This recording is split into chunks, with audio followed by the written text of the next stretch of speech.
Sinibak na sa pwesto ang 5 tauhan ng LTO na nag-viral kamakailan dahil sa marahas umanong pag-aresto sa isang magsasaka. Ang kanilang paliwanag sa pagtutok ni Joseph Moro.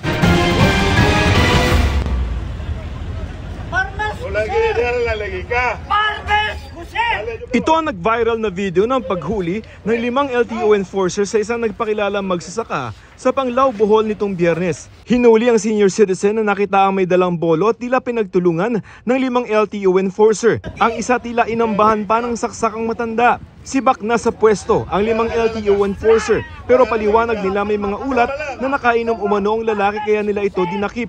Pero sabi ng Transportation Department, kahit pa. We are the people's servants and not their lords. Wala pong mag-justify sa nakita nating dahas na ipinakita ng ating mga law enforcers. Pinaiimbestigahan agad ng DOTR ang insidente. Hindi nagpakilala noong panahon na yon pero napag-alamang kapatid daw ng dating Vice Mayor ng Panglao ang magsasaka. It doesn't matter kahit sino pa yan, no? Kababayan natin yan eh. Citizen yan eh. Kung kapatid ni ganito, walang kapatid, walang kilala sa gobyerno, it doesn't matter. Na-hospital din ng matanda dahil sa masakit na katawan at high blood.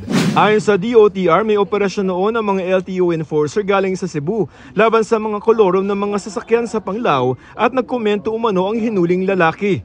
Bakit ang hinuhuli nyo lang yung mga mahihirap? Puro motorcycles kasi talaga yun. Doon nagsimula. Pinare-review na ng Department of Transportation yung protocol ng paninita ng mga enforcers sa mga motorista para masiguro na hindi daw ito naaabuso.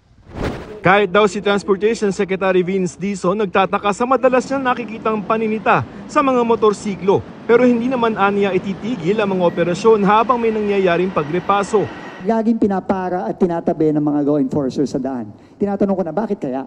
It is incumbent on law enforcers especially to always exercise maximum tolerance.